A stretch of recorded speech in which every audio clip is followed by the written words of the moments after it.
একটি মেয়েকে পটাবার জন্য আমি বিতর্ক করেছিলাম।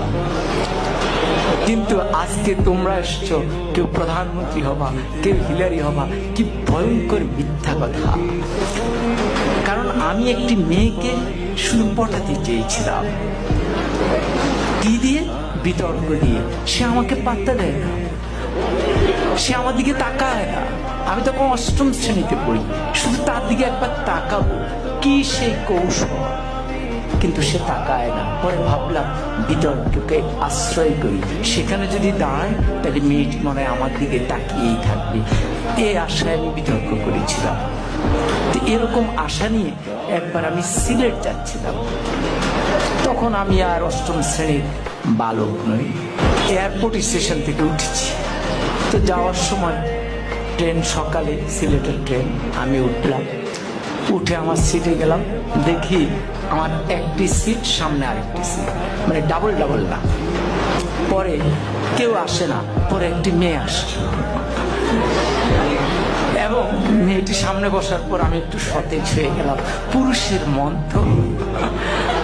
পরে মেয়েটি দেখলাম সাদা গাউন পরা, আমি বুঝলাম সে সিলেট মেডিকেল। তাহলে ভাবলাম যাক, মান সম্পন্নই হয়েছে। এরপরে ট্রেনে গিয়ে যাচ্ছে, আমার মনে কত কিছু আসে, কত ভাবনা আসে, কিন্তু আমি তো কথা বলতে পারতেছি না, খুব আনইজি বোধ করছি। কি করব? ট্রেন যায় ভিড়লো আখাউড়া স্টেশনে। আখাউড়া তো নাম শুনেছো না? তো পরে আমি আখাউড়া স্টেশনে গেলাম। যাওয়ার পর হঠাৎ আমি তো মেয়েটার দিকে তাকানোর চেষ্টাই করি, কিন্তু মেয়েটা করে কিনা আমি ঠিক বুঝি না।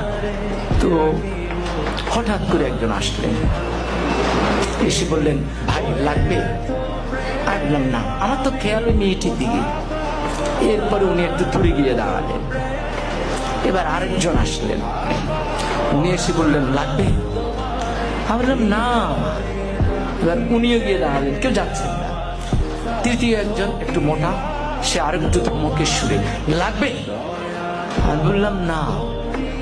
এরপরে চতুর্থ জন আসলেন, উনি এসে বললেন, ভাই লাগবে তো? আমি বললাম না না। এখন এই যতবার লাগবে বলে মেয়েটি ততবার পলকে পলকে আমার দিকে তাকায়। এখন আমি ঠিক বুঝতেছি না কি লাগবে, কি বলে। পরে আমি একটু উত্তেজিত হয়ে চারজনকে ডাকলাম, কি সমস্যা, কি লাগবে? আপনার চারজনই আমাকে ঘিরে দাঁড়িয়েছেন আমার জানালার সামনে।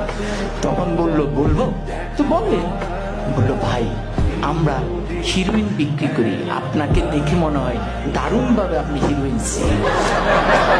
ফলে যে মেয়েটির কাছে আমি এয়ারপোর্টের সামনে নায়ক হয়ে উঠলাম, আখাউড়ায় হয়ে গেলাম হিরোইনসি, বাকি সময় আমি আর তার দিকে ভুলেও তাকাইনি।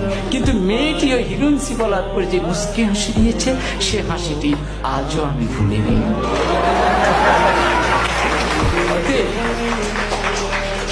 অতএব বিতর্ক ঠিক এই জায়গায় ওই সূক্ষ্ম হাসিটি সুন্দরভাবে মনে রাখবার জন্য আজকে আমরা তোমাদেরকে ডেকেছি। জোর করে মেয়েটিকে উঠিয়ে নেওয়ার জন্য নয়, তার ওই সুন্দর হাসি নিয়ে আমি আমার জীবন পার করে দিচ্ছি। বিতর্ক আমাকে এই জায়গায় শিক্ষাটা দিয়েছে।